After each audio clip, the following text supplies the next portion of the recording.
Okay, I want to switch topics. I was researching you a little bit over the weekend. I had no idea that you were an official Jordan brand ambassador.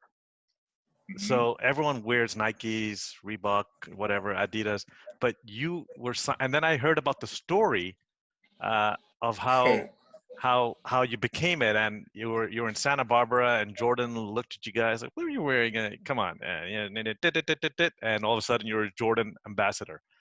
Uh, 100% true. does it ever change? Does it get old meeting Jordan? Like, uh, you looked up to him. Does it get old? Do you freeze? What is it like when you talk? Is he still someone else, or is he a human being right now for you? What's it like? It's a little bit of both, right? So I think, obviously the first few times you meet him, it's like he's not even real. He's glowing right now. This is Bruce Leroy glowing right now. But like you say, like I've known him for over 20 years now, and so for me, I don't know him to the point where it's just normalized. I don't call him on the phone. I don't text with him, Jay, and just talk to him all the time. But I do know him well enough that we have a relationship that when I see him, I talk to him, we talk, and we jab and we kick it and we shoot the shit. But for me, there's always that element of whenever I'm around him that it's just like, this is Mike. Like, I don't care how well I know him or whatever. There's always that this, and then once we get to hanging out and you chilling, you talking or whatever, it normals out. But like, there's always that moment when he comes in or when you get there and you get around him and it's like, it's Mike again. You know what I'm saying? Yeah. Like that. I Well, don't see yeah. that wearing off for me. Well, yeah, just look at his friends, Ahmad Rashad, Charles Oakley, all the old, old grumpy men. I mean it with love, you know what I mean? Like he doesn't Right. hang with a young vibe.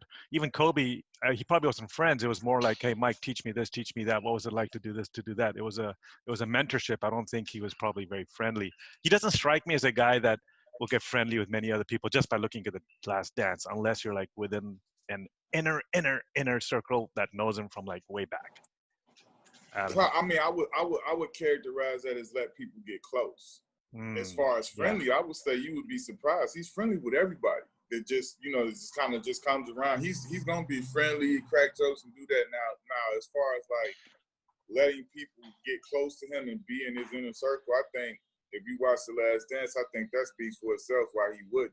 I mean, I'm a person that's not even, I don't know, a 100th of his popularity or his stature, and I don't let people into my circle because of some of the same things you saw him go through. But as far as like, friendly and da da da da, that's cool. I think people would be surprised if they got to be around him and see how he really is, especially now, so far removed from really being that black cat guy. But I mean, now he's a lot different than that. Even though he's still, I mean, obviously he's MJ. Even everyone Yeah, not yeah, yeah, but I mean, I think people would be surprised if they get to be around. Like yeah. in the past years, we have Jordan has like a board of governors meeting every summer where all of the athletes is on the brand. We go to like a destination, whether it's Cabo or Bahamas or wherever we go. They've been to Paris and everything, where it's like a nice little week, and it's the whole crew and everybody hang out, and it's like you really get to see Mike just be chilling, man. He just enjoying life, having a good time. That must be weird.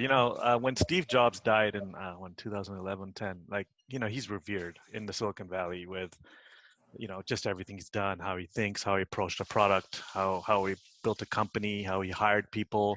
He was Mm-hmm. the Michael Jordan of tech.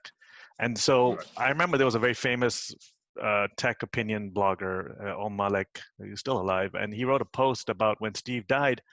Uh, he said something about he's glad he never got to know Steve the person.